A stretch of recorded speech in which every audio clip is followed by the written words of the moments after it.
నీ గురించి నాకు బాగా తెలుసు శకుంతల. నువ్వెవ్వరినీ బాధ పెట్టాలనుకోవు, కానీ లేనిపోని భయాలతో నీలో ఈ మార్పు వచ్చిందంతే.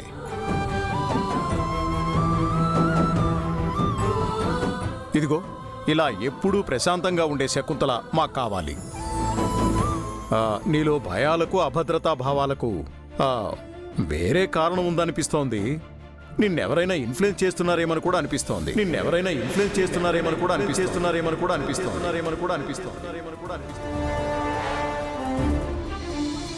మనుషులన్నాక చెప్పుడు మాటలు వినడం, తప్పులు చేయడం మామూలే కదండి.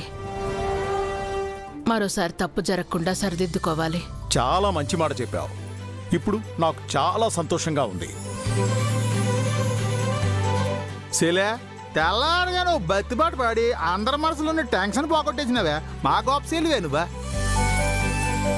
అవును గంగా, నీ పాటలోని మాధుర్యం ఇంటిలో ప్రశాంతత తీసుకొచ్చింది. గంగా, ఎప్పుడూ నీ మాటల వల్ల తలనొప్పి వస్తుందనుకున్నాను గానీ నీ పాట వల్ల ఇంత ప్రశాంతత వస్తుందని నేను అనుకోలేదు. పర్వాలేదు, నీలో ఈ టాలెంట్ కూడా ఉందన్నమాట. అందరూ రిలాక్స్ అయిపోయారు కదా, మీ పనులకు వెళ్ళండి. వెళ్ళండి. హలో గంగా మేడం, ఏంటి పాట పాడారు కదా అని బాక్సింగ్ ప్రాక్టీస్ కి రారా ఏంటి? వస్తాను సార్. సరే, త్వరగా వెళ్ళి రెడీ అవ్వు. పెదనన్న, పెద్దమ్మ కూరికే సారీ చెప్తే కాదు, గుడికి కూడా తీసుకెళ్ళాలి. అలాగే, ఐఎమ్ ఆల్వేజ్ రెడీ. కారులో అలా షికార్కి వెళ్ళొద్దాం. ఏం శకుంతల, చెప్పు. చాలండి, మీరు రెస్ట్ తీసుకుని ప్రశాంతంగా ఉంటే చాలు. ఉండండి, కాఫీ తీసుకొస్తాను. జ్యూస్ తీసుకురా.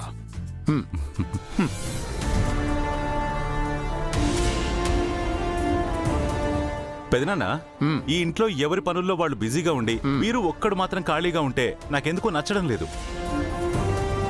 నిజమే రుద్ర, ఖాళీ బుర్ర దెయ్యాల కార్ఖానా అని అనవసరమైన ఆలోచనలు వస్తాయి. వీరు చేత అర్జెంటుగా బిజినెస్ స్టార్ట్ చేయించే. మీరేం వరీ కాకండి పెదనాన్న, ఇక నుంచి నా ఫోకస్ అంతా వీరు మీదే.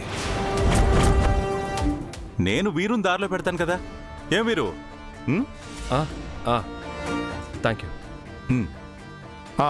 గుడ్.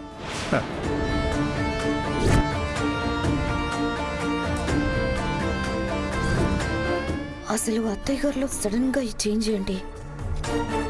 పెద్ద గొడవ జరిగింది కదా, ఇంట్లో అందరి మధ్య దూరం పెరుగుతుంది, ఎవరికి వాళ్ళుగా విడిపోతారనుకుంటే అంతా రివర్స్ అయింది.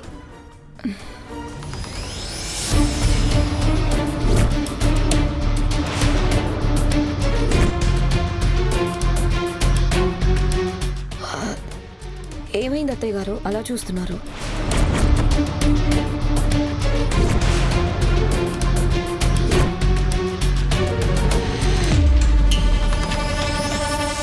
సూర్య, నువ్వెందుకు అలా చూస్తున్నావు? ఏమైంది అసలు? That you tell. సిస్టర్ కి బ్యాడ్ మాటలు చెప్పి తనని ప్రమిళ మీద కోప్పడేలా చేసింది నువ్వే కదా.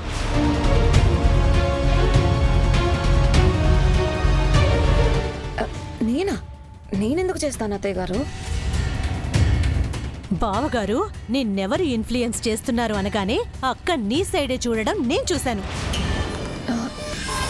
నేనేదో అత్తయ్య గారిని ఓదార్చడానికి అలా చెప్పానంతే. ఏం చెప్పావు?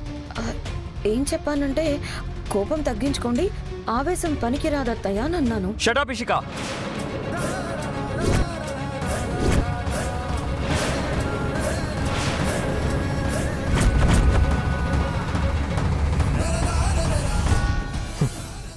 నాకు నీ సంగతి బాగా తెలుసు.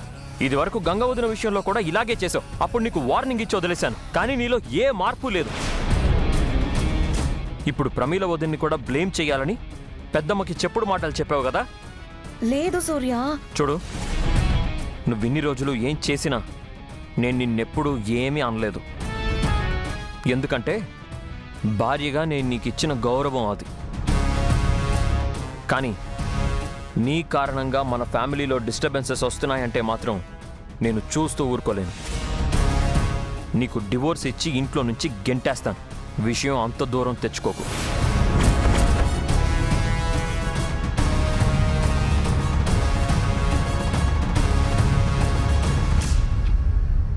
సీకోపి Pramila also my daughter in law. నీ వల్ల తనకి బాధ కలిగింది. ఇక మీద తనకే కాదు, ఎవరికైనా నీ వల్ల బాధ కలిగినా ఇంటి చాకిరీ మొత్తం నీతోనే చేయిస్తాను. Mind it.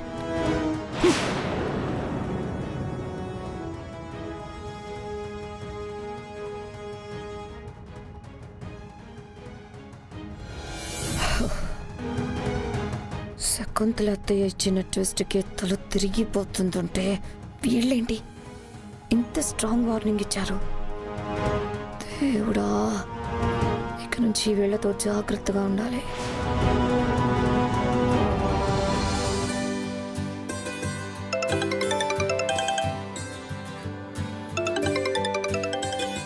సుధా, నీ ఫోన్ రింగ్ అవుతుంది చూడు.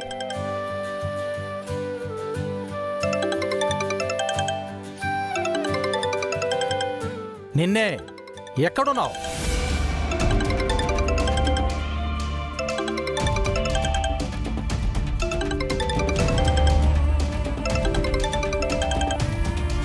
హలో.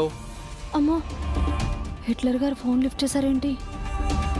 నేనని చెప్తే ఏమంటారు? ఫోన్ చేసి మాట్లాడరేమిటి? ఎవరు? నేనే. నేనంటే నీకు ఊరు పేరు లేదా? ఊరిదే, పేరు చెప్తేనే మీరు కస్సమంటారు.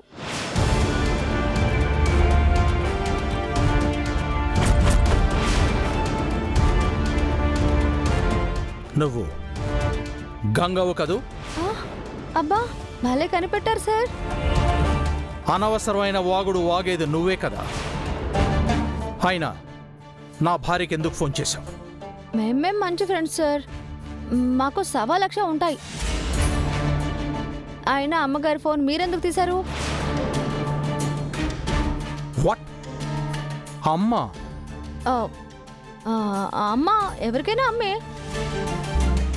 మిమ్మల్ని నేను నాన్న అనలేదు కదా, ఎందుకంత చిరాకు? ఎవరండి ఫోన్లో? అందరినీ నువ్వు తలకెక్కించుకుంటావు కదా. అయినా ఈ అమ్మాయితో నీకు స్నేహం ఏమిటి? ఎవరు? గంగ ఫోన్ చేసిందా? ఏది లేవండి. గంగా, చెప్పమ్మా. నీ ఫోన్ కోసమే ఎదురు చూస్తున్నాను. ఇంట్లో అంతా సర్దుకుందా? మీరు చెప్పినట్టే దేవుడికి పూజ చేసి గట్టిగా మొక్కుకున్నాను, అంతే. వెంటనే అమ్మగారు రావడం, అందరికీ సారీలు చెప్పడం, ఇంట్లో సమస్య తీరిపోయింది. అందరూ ప్రశాంతంగా ఉన్నారు. మీ మావయ్య గారు సంతోషంగా ఉన్నారా?